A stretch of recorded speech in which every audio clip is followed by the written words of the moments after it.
So this is another really cringy Dave Rubin clip. Now this is really interesting because he actually seems to talk about this a lot. I actually had to make sure that this clip wasn't like super old because I've seen Majority Report videos covering Dave Rubin trying to basically rationalize Ben Shapiro's disdain for his sexuality. As you guys remember that viral clip of Ben Shapiro basically declining an invite to Dave Rubin's anniversary party. Um, he's not too big of a fan of that stuff, and so when he did that, Dave Rubin was even shocked himself. He was kind of taken aback.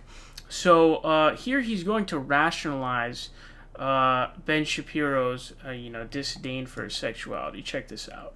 Part is they go, well, wait a minute.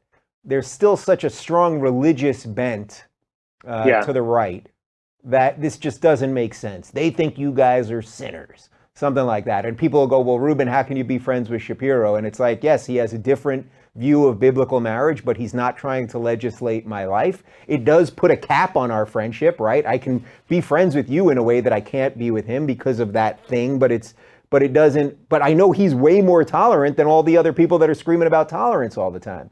Honestly, this is just super embarrassing because, again, he spends so much time trying to rationalize this, and I think that it's really something that eats at him, but I don't really know if he has a soul or any actual feelings or if he's a sociopath or something, because the grift is really obvious in clips like this, as well as there's another clip that I just saw that I'll probably cover in another video.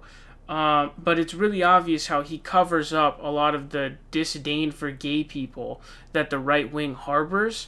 And it's all to sort of boost his cash, boost his grift. He just copped a $5.2 million mansion in LA. So, he's definitely living in the California that he supposedly hates and that Democrats control and all that stuff. So that's pretty funny as well.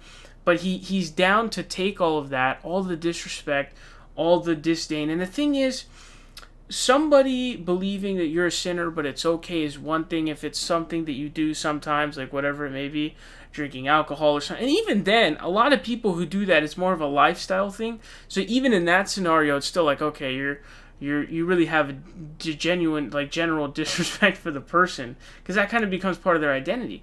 But when you believe that somebody's identity, which is his, obviously being a gay man, is a sin, you have a deep disrespect for the person, and you believe that they're going to hell for what they're doing, and it's part of who he is. That's who he is, and he believes that he's living his life as a sinner. And the fact that you would, associate with someone like that and not be so disrespected because he would do that shows that you're really this sort of really weak person and somebody who's clearly just trying to cash in on the grift and has zero self-respect whatsoever.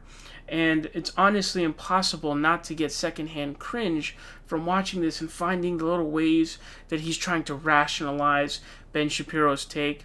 And I don't know who he's talking about at the end when he talks about all the people screaming about tolerance, but you can't be tolerant of intolerance. If somebody says, I don't like gay people, or they shouldn't be able to do this, they shouldn't be able to get married, and how are you supposed to be tolerant of an intolerant position? That doesn't make any sense. It's impossible. So I don't know what he's talking about, if he's talking about political beliefs or whatever it is, but it's just an embarrassing, really sad attempt at trying to rationalize something that's so demeaning and degrading for him. I mean, it's just so embarrassing. I mean, wow.